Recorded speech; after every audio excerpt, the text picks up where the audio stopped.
যেতিয়া প্ৰথম ক্লাছ 10ত উঠিছিলা তেতিয়া কিমান ডাঙৰ সপোন চাইছিলা যে 95% লৈ আহিম এবাৰ বোৰ্ড এক্সামত। কিন্তু এতিয়া কি কৰি আছা? গোটেই দিন মোবাইল চাই সময় নষ্ট কৰি দিয়া। এটা কথা মনত ৰাখিবা, এতিয়া মোবাইল চাই আছা ঘণ্টাৰ পৰ ঘণ্টা, কোনো অসুবিধা নাই, অলপো বৰিং নালাগে। কিন্তু সন্মুখত এনেকুৱা দিন আহিব যিদিনা মোবাইল চাবলৈ ইচ্ছা নাযাব, কাৰণ সেইদিনা মানুহৰ কথা শুনোতে তোমাৰ অনিচ্ছা লাগি যাব। কিন্তু দুৰ্ভাগ্যজনক কথা, তুমি সেইদিনা একো কৰিব নোৱাৰা, কাৰণ তোমাৰ ৰিজাল্ট বেয়া হৈছে। আৰু ৰিজাল্ট বেয়া হ'লে মানুহে গালি পাৰিবই, এইটো চিম্পল কথা।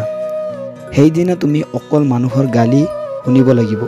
সেইদিনা তুমি গম পাবা যে তুমি কি কৰিলা ইমান দিন। সেইদিনা তোমাৰ কান্দিব নালাগে, অকলে চকুৰ পানী ওলাই যাব। সেইদিনা কান্দাৰ বাহিৰে আৰু বেলেগ কোনো ৰাস্তা নাথাকিব তোমাৰ। তুমি সেইদিনা গম পাবা যে সময়ৰ কি মূল্য। তুমি ৰিগ্ৰেট ফিল কৰিবা, অকলে কান্দিবা। তোমাৰ বন্ধুৰ ঘৰত মানুহে মিঠাই খাই আছে, ফটকা ফুটাই আছে, আৰু এইপিনে তুমি অকলে ঘৰত বহি কান্দি আছা। চাওঁতে বছৰটো গুচি গৈ আছে আমাৰ হাতৰ পৰা। যি বাকী 3 মাহ আছে সেইটো চাওঁতে গুচি যাব। ইমান দিন যি কৰিলা সেইটো লৈ টেনশ্যন কৰি লাভ নাই। তুমি যদি ভাবিছা মই এতিয়াৰ পৰা পঢ়া আৰম্ভ কৰিম আৰু বহুত ভাল ৰিজাল্ট কৰিম, তেনেহ'লে তোমাৰ হাতত এতিয়া বহুত সময় আছে।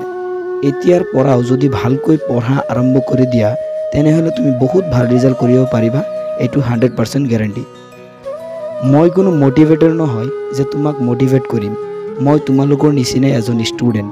তোমালোকে মোক নিজৰ ভাই বুলি ভাবিব পাৰা, আৰু মই তোমালোকক নিজৰ ভণ্টি ভাইটি হিচাপে গণ্য কৰি কিছুমান কথা ক'লোঁ। এই কথাবোৰ যদি তোমাৰ ভাল লাগিছে তেনেহ'লে চেনেলটো ছাবস্ক্ৰাইব কৰিব পাৰা। লগতে এটা ভাল চাই কমেণ্ট কৰি দিবা, কমেণ্টত লিখিবা আই এম ৰেডি।